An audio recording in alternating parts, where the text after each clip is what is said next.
नमस्कार मित्रों, मेरा नाम है तरुण छेत्री और आज हम उत्तराखंड फॉरेस्टर क्लास 14 पढ़ेंगे। और क्लास 14 में आज हम पढ़ेंगे बल तथा गति के नियम। अब देखो, इसमें दो चीजें हैं, संतुलित गति और असंतुलित गति। संतुलित गति और असंतुलित गति क्या होती है, मैं उसके बारे में थोड़ा बताता हूँ आपको। तो जैसा कि मैं यूज करूंगा इस पेन ड्राइव का थोड़ा सा बताने के लिए। तो दोस्तों, ये पेन ड्राइव आप देख रहे होंगे, बिल्कुल सीधी बीच में है और यहाँ पर भी दो व्यक्ति हैं, एक व्यक्ति ये है, एक व्यक्ति ये है। ठीक है, जब एक व्यक्ति ये वाला इधर की तरफ खींचता है इस रस्सी को, तो ये पेन ड्राइव इधर की तरफ जाएगी और दूसरा व्यक्ति अगर ताकत लगाता है तो ये पेन ड्राइव फिर इधर की तरफ आएगी। ठीक है, इन दोनों व्यक्तियों में जो बल है वो बराबर है। आपने देखा, जब इसने खींचा तो इधर गई और जब इसने खींचा तो इधर गई, लेकिन इन दोनों में तो बल अभी बराबर है। ठीक है, एक दूसरे खींच पा रहे हैं। और कभी एक ऐसी स्थिति आएगी जब ये दोनों बल लगाएंगे, अब यही बल लगा रहा है, यही बल लगा रहा, और इन दोनों में बल बराबर है, फोर्स बराबर है इनके अंदर। तो ये देखो, ये कहीं भी नहीं जाएगा, ये वस्तु वहीं पर ही रहेगी। तो इस स्थिति को हम बोलते हैं संतुलित बल। जब इसमें बल बराबर, इसमें उतना ही हो और इसमें भी बल उतना ही हो और वस्तु अपनी जगह में रुक जाए, उसे हम कहेंगे संतुलित बल। लेकिन अब इधर है खली और दूसरा है राजपाल यादव। ठीक है ना, आपने दोनों को देख रखा है एक मूवी में, इधर खली है, दूसरा राजपाल यादव है। अब इसको खींचेंगे तो ये खली की तरफ ही जाएगा। ठीक है, तो इसको हम बोलेंगे असंतुलित बल। राजपाल यादव बल तो लगा रहा है लेकिन उतना नहीं लगा पा रहा है जितना इधर से खली लगा रहा है। इस पे ताकत थोड़ी कम है, इस पे ज्यादा है, तो इसलिए इधर की तरफ जाएगी वस्तु। तो ये वाला हो गया असंतुलित बल। और जब दोनों व्यक्तियों में बल बराबर था तो वस्तु हिल भी नहीं रही थी, वो अपनी जगह में थी, तो उसे कहेंगे हम संतुलित बल। तो ये तो था संतुलित और असंतुलित बल के बारे में। और हम देख लेते हैं गति के नियम, क्योंकि गति के नियम से ही वहां पे क्वेश्चन आएंगे हमारे। तो गति का प्रथम नियम, तो दोस्तों गति का प्रथम नियम क्या कहता है वो देख लेते हैं। गति का प्रथम नियम ये कहता है, अगर कोई वस्तु विराम अवस्था में है, जैसे कि ये यहाँ पर ऐसे रखा हुआ है, तो ये विराम अवस्था में तब तक रहेगा जब तक मैं इसे ऐसा करके उठा के लिखने न लग जाऊं। तो ये अपने विराम अवस्था में ही रहेगा। तो प्रथम नियम को हम जड़त्व का नियम और गैलीलियो का नियम भी कहते हैं। दूसरा नियम है गति का कि F बराबर m में बल का व्यंजन प्राप्त होता है हमें गति के दूसरे नियम से। ठीक, और तीसरे नियम में ये पता लगता है कि जो बल लगता है किसी वस्तु पर, अगर बल लग रहा है तो वो, जैसे ये हमने मारा किसी के, या फिर किसी गाल में थप्पड़ मारा, तो उसकी गाल में भी उतना ही दर्द होगा जितना हमारे हाथ में होगा। तो इसे बोलते हैं गति का तृतीय नियम, बल बराबर लगता है दोनों तरफ से। अब फॉर एग्जाम्पल देख लेते हैं, कोई व्यक्ति, जैसे कोई फौज में आर्मी में आला होता है, वो बंदूक चला रहा होता है। ठीक है ना, तो उसकी बंदूक में दो बल कार्य करते हैं, एक तो गोली के ऊपर और एक पूरी बंदूक के ऊपर। तो गोली तो बहुत छोटी है, इसलिए उसमें जो त्वरण होगा, एक्सीलेटर होगा, वो तेजी से जाएगा। ठीक है, लेकिन बंदूक का द्रव्यमान गोली के द्रव्यमान से बहुत ज्यादा है। ठीक है ना, समझ में 50 या 100 गुना तो ज्यादा हो गई। एक गोली कितनी होती है और एक बंदूक, दोनों में बहुत ज्यादा अंतर है, इसलिए बंदूक थोड़ी भारी बनाई जाती है गोली के अकॉर्डिंग। क्योंकि गोली में जो त्वरण लगेगा वही त्वरण, वही एक्सीलेटर बंदूक को ही मिलेगा। ठीक है, दोनों को समान त्वरण मिलेगा, लेकिन गोली तो इतनी तेजी से आती है, लेकिन बंदूक का झटका हमें थोड़ा कम ही लगता है। अगर बंदूक का झटका बहुत ज्यादा तेजी से लगेगा तो हमारा कंधा टूटने की संभावना ज्यादा बढ़ जाएंगी। इसलिए आपने सुना होगा, बंदूक जब चलाते हैं तो झटका लगता है कंधे में, लेकिन उतना नहीं लगता, इतना तेजी से नहीं लगता, हल्का झटका लगता है। तो वो किसको दिखा रहा होता है, दर्शा रहा होता है गति के तृतीय नियम को। आपने देखा होगा, जब आप किसी नाव में हैं तो आप जब छलांग लगाते हैं उस नाव से पानी में या बाहर की तरफ जहाँ पे भी, तो नाव पीछे हट जाती है, वो भी गति के तृतीय नियम पर ही आता है। और जो संवेग संरक्षण का सिद्धांत है वो भी गति के तृतीय नियम के अंतर्गत ही आता है। एक रॉकेट जो ऊपर जाता है वो गति के तृतीय नियम के अनुसार ही जाता है। ठीक है, क्वेश्चन ये बन सकता है कि संवेग संरक्षण सिद्धांत किस नियम पर आधारित है, तो वह है गति के तृतीय नियम पर। ठीक है दोस्तों हम पहला क्वेश्चन देखते हैं इसमें। ठीक है, आपको स्क्रीन में दिख रहा होगा क्वेश्चन।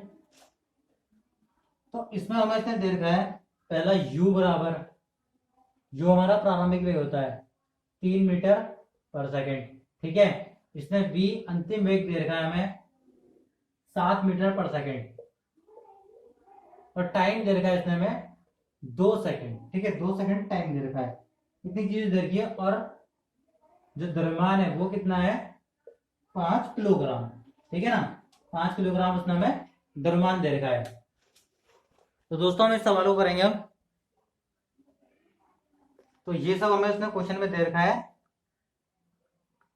तो इसमें पहली चीज जो पूछ रहा है कि लगाए गए बल की मात्रा ज्ञात करो।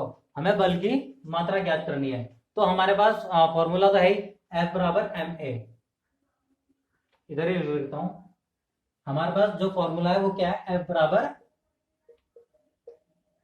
M A. ठीक है, ए हमें पर हमारे पास है नहीं इस समय, तो हम एम रख लेते हैं 5। ठीक है, 5 तो है, ए निकालना है हमें। तो ए क्या होता है, प्रारंभिक वेग और अंतिम वेग का अंतर होता है। ठीक है ना, और कितने टाइम में हो रहा है, तो v minus you upon T. v हमारा अंतिम वेग और ये प्रारंभिक वेग, इनके अंतर को ये हम त्वरण बोलते हैं। तो 5 ये आ गया। v कितना है हमारा 7 है, माइनस का 3 अपॉन टी कितना है 2 सेकेंड। 5 7 में 3 जाएंगे 4/2, 2 से 2 आ गया, 5 दूनी 10। तो F आ गया हमारा 10 न्यूटन। ठीक है दोस्तों, F हमारा 10 न्यूटन आ चुका है। अब हमें सेकंड चीज निकालनी है इसमें कि वस्तु का अंतिम वेग बताओ। अगर ये बल जो हमने 10 न्यूटन निकाला, ये बल अगर हम 5 सेकंड तक उसमें आरोपित करते हैं, तो हमें अंतिम वेग निकालना है। v बराबर u प्लस 80 से हम, तो हमारा वेग क्या हो जाएगा। ठीक है ना, अंतिम वेग क्या होगा, तो u प्रारंभिक वेग हमें पहले से पता था 3 है, प्लस ए के लिए हम क्या करेंगे, ए बराबर निकाल लेंगे एफ अपॉन एम। ठीक है ना, ए बराबर एफ अपॉन एम, एम इसके अपॉन में चल जाएगा तो एफ अपॉन एम हो जाएगा। ए बराबर F upon M into T हो जाएगा। तो एफ कितना दे रखा था 10, हमने निकाला अभी अभी।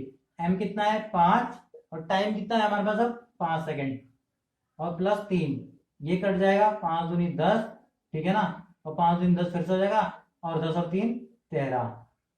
तो दोस्तों अंतिम वेग हो जाएगा हमारा 13 मीटर पर सेकंड, और जो बल निकला वो हमारा कितना था 10 न्यूटन। तो इस तरह से हम क्वेश्चंस को करेंगे। सेकंड क्वेश्चन देख लेते हैं हम। ठीक है, सेकंड क्वेश्चन बोल रहा है, आपको स्क्रीन में दिख रहा होगा, किसमें अधिक बल की आवश्यकता होगी, 2 किलोग्राम द्रव्यमान वाले किसी वस्तु को 5 मीटर पर सेकंड स्क्वायर की दर से त्वरित करने में, या फिर 4 किलोग्राम द्रव्यमान वाली वस्तु को 2 मीटर प्रति सेकंड की दर से त्वरित करने पर। तो उसने हमें देखो F पूछ रखा है, M दे दिया उसने, M1 M2 A1 A2। ठीक है ना, M1 क्या है हमारा देख लेते हैं। M1 है हमारा 2 किलोग्राम, और A1 क्या है हमारा, A1 है 5। M2 है हमारा 4 किलोग्राम, और A2 क्या है 2। तो पहले वाले केस में F1 निकालते हैं, तो M1 इंटू A1 आ जाएगा, तो 2 इंटू 5, 10 न्यूटन आ गया। ठीक है ना, 2 और 5 10 हो गया ना हमारा। ठीक है, और दूसरा हम देखते हैं 4 इंटू 2, तो 8 न्यूटन।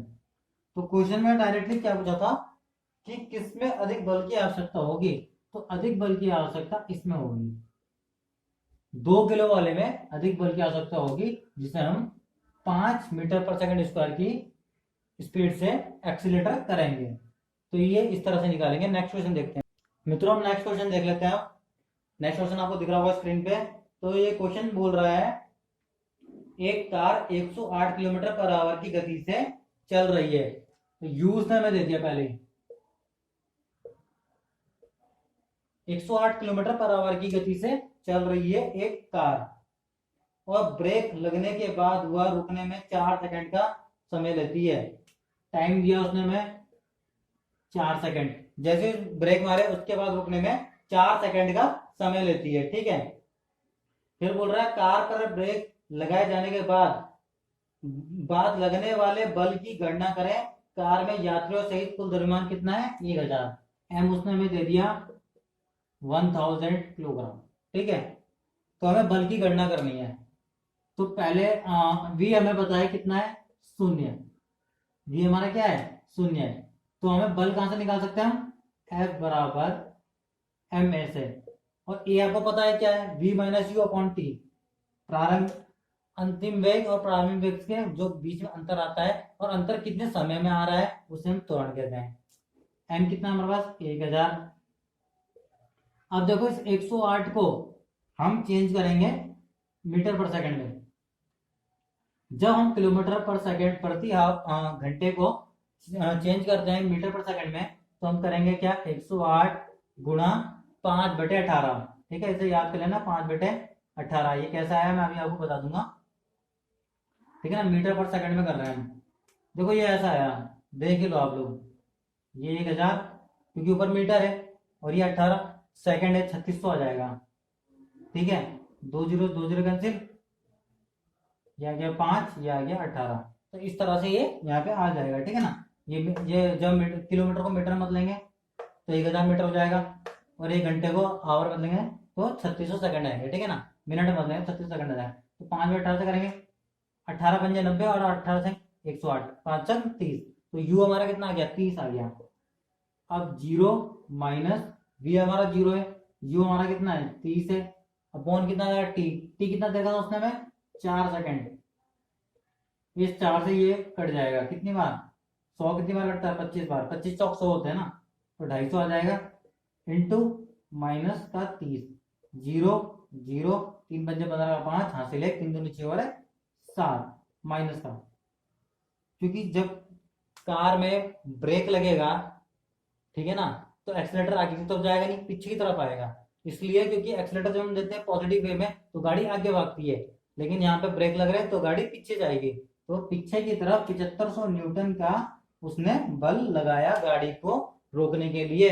इस चीज को समझते हुए चलना कि 7500 न्यूटन का जो बल लगाया विपरीत दिशा में लगाया, और क्यों लगाया, गाड़ी को रोकने के लिए लगाया। ठीक है दोस्तों, तो नेक्स्ट क्वेश्चन देखते हैं आप दोस्तों। आज की वीडियो का लास्ट क्वेश्चन देख लेते हैं हम।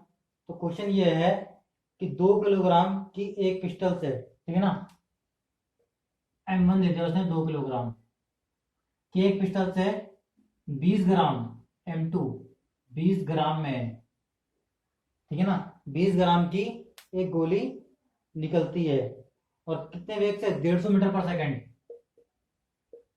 150 मीटर पर सेकंड की वेग से निकलती है। बी बराबर आ गया हमारा। ठीक है, तो क्वेश्चन में लेकर पूछ रखा है पिस्टल के पीछे हटने का वेग बताओ। ये तो गोली आगे गई तो ये वेग दे दिया उसने, उसने बोला कि पिस्टल के पीछे हटने का वेग बताना है हमें। तो ये समझ लो हमें v1 बताना है। ठीक, अब इसमें u1 क्या होगा, गोली जो गोली निकलेगी तो u1 वेग से निकलेगी। ठीक है, पिस्टल पीछे पीछे भी हटी होगी तो अपने u2 वेग से पीछे हटी होगी। ये गोली का है, ये बंदूक का है। तो गोली जब शुरू में चली तो उस समय 0 था उसका वेग, और u2 उस समय का भी 0 था। ठीक है, इन दोनों का वेग प्रारंभिक वेग क्या था, 0 था। तो हम यहां से निकालते हैं संवेग। संवेग निकालते हैं गोली चलने से पहले का संवेग।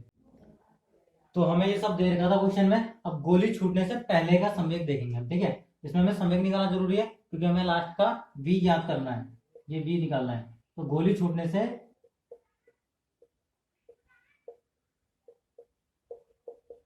पहले का संवेग, ठीक है, संवेग बराबर क्या होता है, द्रव्यमान गुणा वेग। तो हम पहले बंदूक का द्रव्यमान लेते हैं, 2 किलोग्राम, प्रारंभिक वेग कितना है, 0, प्लस अब हम निकालते हैं सीधा 20 ग्राम गोली का। तो गोली का हमने कितना निकाला द्रव्यमान, 0.02, प्लस बोल रहा हूँ इंटू u2 भी कितना था, 0। तो हम 0 0 करेंगे तो 0 करेंगे तो 0 आ जाएगा। तो हमारा गोली छूटने से पहले का जो वेग है वो आएगा हमारा 0। अब गोली छूटने का बाद का भी निकालेंगे, ठीक है ना, बाद का संवेग, गोली छूटने के बाद का संवेग निकालेंगे। तो इसमें क्या निकालेंगे हम दोबारा से, सबसे पहले हम निकालते हैं बंदूक का, निकालते हैं ना बंदूक का वेग, बंदूक का द्रव्यमान और बंदूक का वेग। द्रव्यमान कितना है बंदूक का, 2, और वेग कितना है, अंतिम वेग v1, प्लस अब गोली का द्रव्यमान कितना था, 0.02, गोली का द्रव्यमान ये तो था 0.02, इंटू अंतिम वेग कितना था, 150 मीटर पर सेकंड, 150। आप इंटू कर दो, 15 दूनी 30, ठीक है, ये पॉइंट है, ये पॉइंट यहाँ लग जाएगा, प्लस 2v1। अब हमें पता है कि गति के तृतीय नियम के अनुसार संवेग, प्रारंभिक संवेग और अंतिम संवेग बराबर होते हैं, ठीक है ना।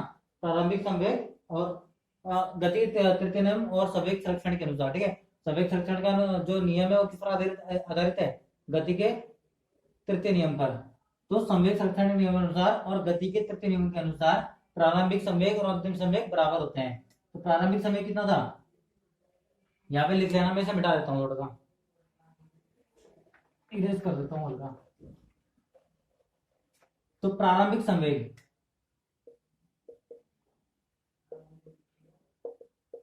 इक्वल टू अंतिम संवेग, ठीक है ना। प्रारंभिक संवेग कितना था, 0। अंतिम संवेग कितना था हमारा, 3 प्लस 2v, ठीक है ना। 3 प्लस 2v आया था, 3 हमारा प्रारंभिक आ गया था, ठीक है ना। वो 3 प्लस 2v आ गया था हमारा अंतिम संवेग। अब 3 प्लस 2v से हम निकाल लेते हैं अपना अंतिम संवेग, किसके लिए, बंदूक के लिए। तो 3 उधर जाएगा,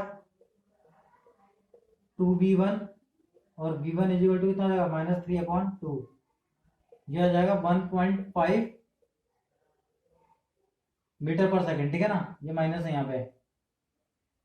तो बंदूक में जो पीछे की तरफ झटका लगा वो कितना लगा है, 1.5 मीटर पर सेकंड। मीटर पर सेकंड बंदूक में झटका लगा है, और जो गोली आगे की तरफ निकली वो कितने थे, उससे निकली थी 150 मीटर पर सेकंड की। वो मिट गया यहाँ पे, ठीक है ना, 150 मीटर पर सेकंड की उससे निकली थी। तो दोस्तों हम आज के लिए इतना ही रखते हैं। इस क्वेश्चन को ढंग से देख लेना, ये अच्छा क्वेश्चन है, ठीक है। और मेरे चैनल को सब्सक्राइब कर देना, लाइक कर देना, शेयर भी कर देना दोस्तों वीडियोस को। चैनल का नाम वो पता ही है, एग्जाम प्रिपरेशन तैयारी जीत की। धन्यवाद दोस्तों।